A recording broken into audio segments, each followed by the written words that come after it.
Let's talk bodywork. And at first that was going to be the main focus, but we'll also talk about uppercuts towards the end of the video. Boots did a good job consistently stabbing that body early on with jabs and crosses because there was an opening underneath. But once you open that door, then that door unlocks several other doors. And so we're going to kind of look at the bounce between going back and forth between headshots and body shots and looking for openings and responding. Let's talk science. Boots knows that the high guard is going to be there to defend those headshots, and so he's going to get underneath them, and sometimes he's going to get around them, but in the process is also going to open up shots over top or around the high guard that go up to the head. But yeah, right there he kind of opens up too much and they get into a little bit of an exchange. Nothing crazy lands. One consistent tactic he used to target the body was sometimes he'll just flick a jab into open space, not with the intent to land, but just to bring up the guard so that he could go underneath it and stab with a jab to the body. Normally he would follow up the feint with the jab with an actual jab to the body. And it made it easier to capitalize off of hurting him. He would play with that guard again and then work off the headshots into the body shots, and then the body shots will go back into the headshots, and so on and so forth. They bounce off of each other and synergize with each other. Similar idea here. Feints the uppercut, makes him close that guard up, and goes around and underneath with a left hook to the body. And the feints are threatening enough that he could just walk through an open space and get around and underneath that guard some more, just body shots by themselves, which is further breaking him down. He did a good job breaking him down. Constant body work. It's not just reinforcing the headshots, but it's also zapping away stamina, zapping away energy.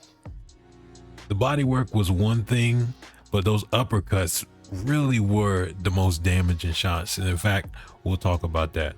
Now, the uppercut came as a response to Stanionis adjusting to Boots' jab. Boots was throwing out so many jabs so consistently, and they were serving as a wall, an obstacle that Stanionis had to overcome. And so Stanionis decided that the best option was for him to duck and step inside. And so that's one of the primary things he was doing. He had the high guard up and he would duck underneath the jab. Then he starts to show his hand a little bit more because he's in open space and he's trying to get the timing down for entering into range. So there's so many jabs that even when none are coming, he's still kind of getting used to that move just so he can get ready to use it to step in and do some damage. However, Boots is starting to quickly recognize that pattern. And then you see he jabs and he expects Stanionis to kind of step in. And so he's off the back foot. He's waiting, he's looking. And when he sees him stepping in, boom, that lead uppercut. He throws that pretty early. He's kind of noticing that pattern and he's testing the waters to see if that uppercut can work as a counter to that pattern.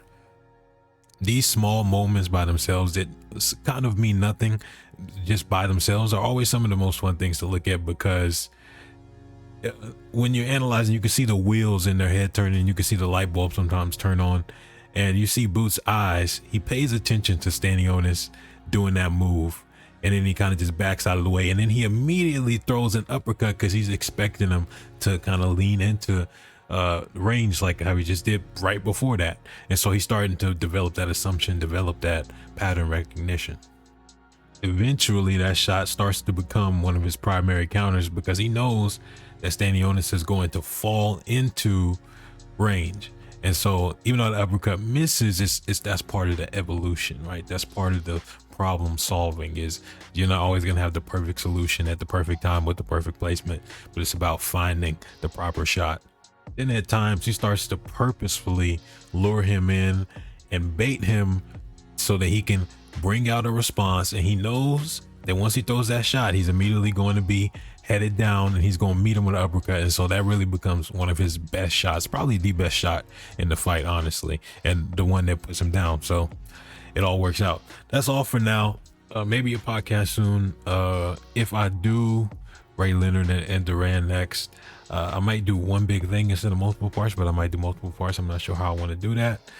Yeah, I also want to do more Muay Thai in the future. Pretty soon. Eubank versus Ben. A lot of different stuff that could happen. The timetable will be interesting, but yeah, there's a lot of different stuff that can happen. So just be on the lookout for that. That is all. I'm out.